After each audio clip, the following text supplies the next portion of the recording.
This movie we're making now is not real life.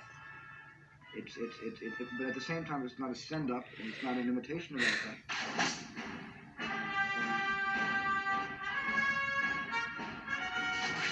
Her torch is going out. The snakes are even closer to her now. Indy climbs to the head of the statue.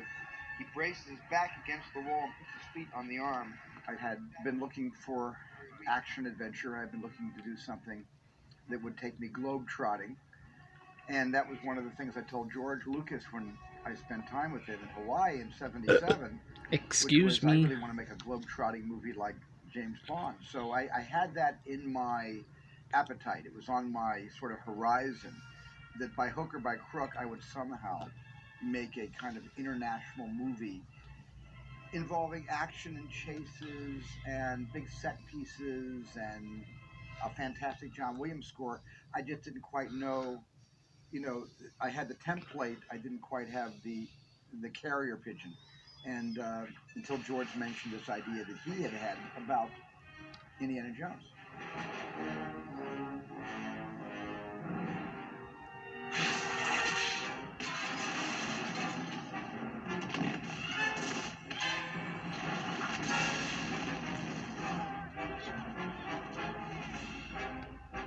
It all really comes down to what I want to see.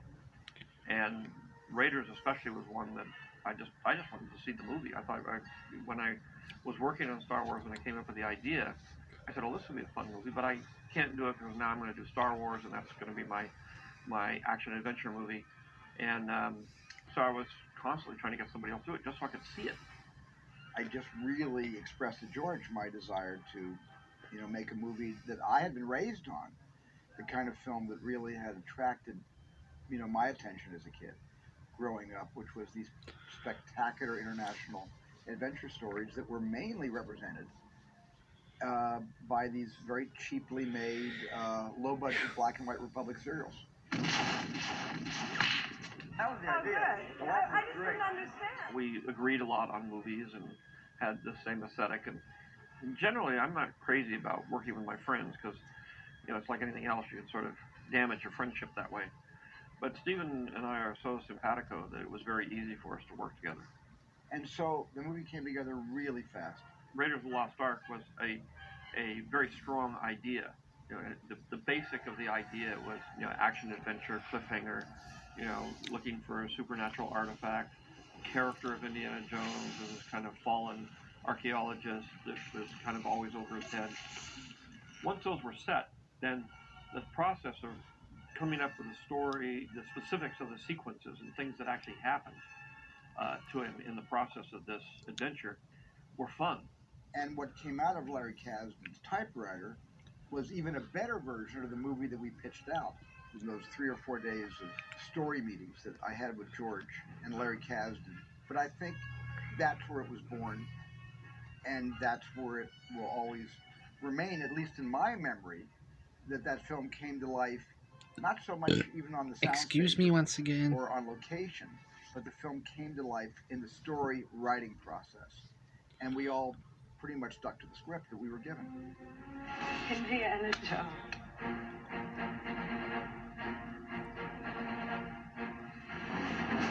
It was inconceivable to me that we wouldn't find the right actor to play Indiana Jones, even though Harrison Ford wasn't even being talked about in those days. It was this actor, it was that actor, it was eventually Tom Selleck, and then Tom was preempted from doing our movie after we cast him because of a CBS show that we all know called Magnum P.I. And then I had just seen a cut of Empire Strikes Back and said to George, "That's Indiana Jones right up there, Han Solo. Why can't he do it?" And George said, No. I got my hands full with Harrison just playing Han Solo. I don't want to, he's identified as Han Solo. Let's leave him as Han Solo. And I said, yeah, but he's an actor. Actors play hundreds of different characters in their lifetimes. I think he'd be a great Indiana Jones. And that's sort of how the whole process began with Harrison. That's what I told George when I first accepted the project. I said, I'll do the movies. I want to shoot it real fast. Right. We're not going to do 20 takes on a 14-inch dolly shot. And we're not going to spend time getting the girl's hair out of her eye every shot. I was desperate when I made Raiders of the Lost Ark because I was coming off a movie that went wildly over budget and schedule, 1941. Close Encounters, wildly over budget and schedule. And Jaws, of course, went 100 days over schedule and was almost 2.5 times the initial budget. And so I really was ready to turn over a new leaf. And Raiders was my chance to prove to myself that I could make a movie, responsibly, economically, and under schedule and under budget. And so that's what I set out to do with a little help from my friend George Lucas, who's a tremendous producer and gave me a lot of hints and pointers on how to be prepared and how to prepare myself to be able to do this picture responsibly. So in a way, I had a lot to prove to myself after these movies that were very kind of, they were successful, but they were a little bit capricious. At least I was capricious in my looking at my budget and schedule and saying, I'm going to need more days, more time. Friday night. If we don't get this, we don't get the shot. If we don't get the shot, we don't get the movie. If we don't get the movie, we're all up the creek.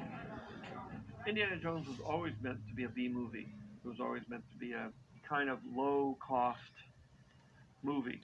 And so by shooting a very lean movie, where I was actually in the cutting room saying, oh, I wish I had gotten that coverage. How do I speed this up? I don't have a cover shot. I don't have that cutaway, so I can't cut out those 15 seconds. What am I going to do? It was challenging, but it was a great object lesson because by the end of the movie, I had made the picture for about 15 or 16 days under the 84, 85-day schedule. And I had made it for exactly the budgets that we had committed going in.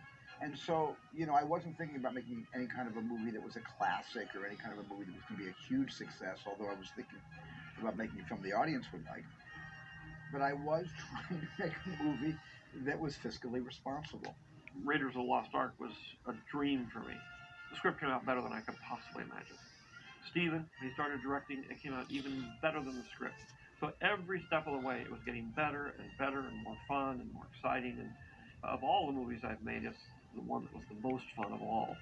Well, I think with the exception of The Shark and Jaws and E.T., I've only made a couple of movies where I can put the silhouette of the leading character up on the screen, just a silhouette, and people immediately know where that came from.